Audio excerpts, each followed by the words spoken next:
Welcome to Deception Infection, the first member of the Roblox Hall of Fame. Deception Infection is a Roblox game created by Stickmaster Luke in August of 2010. When a game starts, players are divided into two teams, humans and the infected. The humans are tasked with killing off all of the infected, while the infected are simultaneously trying to turn all the humans into infecteds. Every player spawns in with a gun, but only one person starts infected. The infected player starts with an infect item, which you can use to click on other people close by to infect them. If you're a human, you earn points every time you kill an infected, and if you're an infected, you get a point for infecting others. At the end of every round, the surviving team gains a point. Points are used to upgrade one of four categories: health, speed, damage, and clip size in your gun. Deception Infection gave a feeling similar to that of playground games in real life as a kid, but inside of Roblox.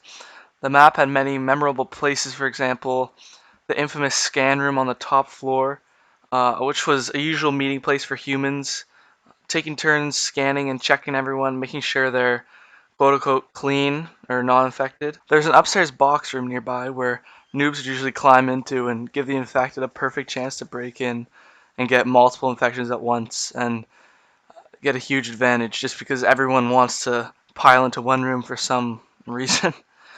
The simplicity combined with the constant attempted manipulation of other players makes this game an extremely fun one for a lot of people. There is no way to instantly tell if someone is infected or not.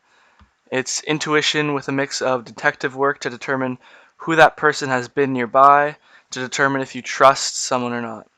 Strategies that were applied to convince your friend that you were indeed not infected but ended up turning on them was an extremely satisfying feeling, and it was fun because it also motivated your friend to try to do the same to you, and it became some type of back and forth where you ended up not trusting each other in the end, which made it really fun. The small nuances that were added to the game are a lot of the reason that it was a really fun, entertaining, and not boring game. The simple yet effective map, the pipes, which could spill water that an infected person can actually infect, so if someone walks over it, they become infected, the destructible doors, and of course the most exhilarating part, the rising water.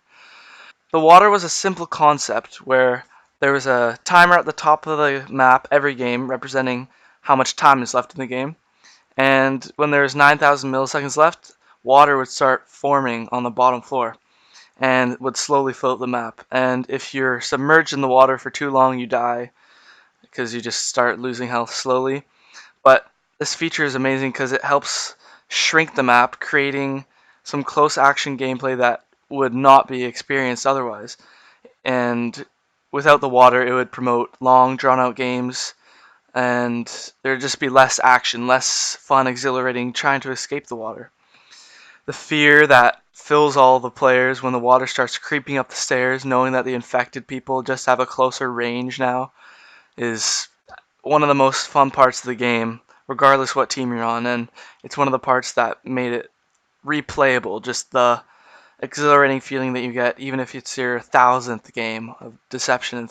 But as of right now, Deception Infection has just over 2 million plays, but 0 people play it at any given time in 2019.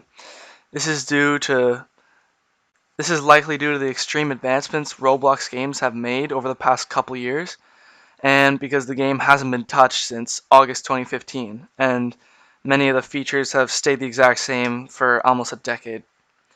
The game could potentially be revitalized with some more up-to-date gameplay like an updated infect tool, multiple guns/weapons, maybe adding a different type of weapon, I'm not sure. Some different types of upgrades rather than the 4 standard categories, and definitely some new maps to cycle to keep the game fresh after every round.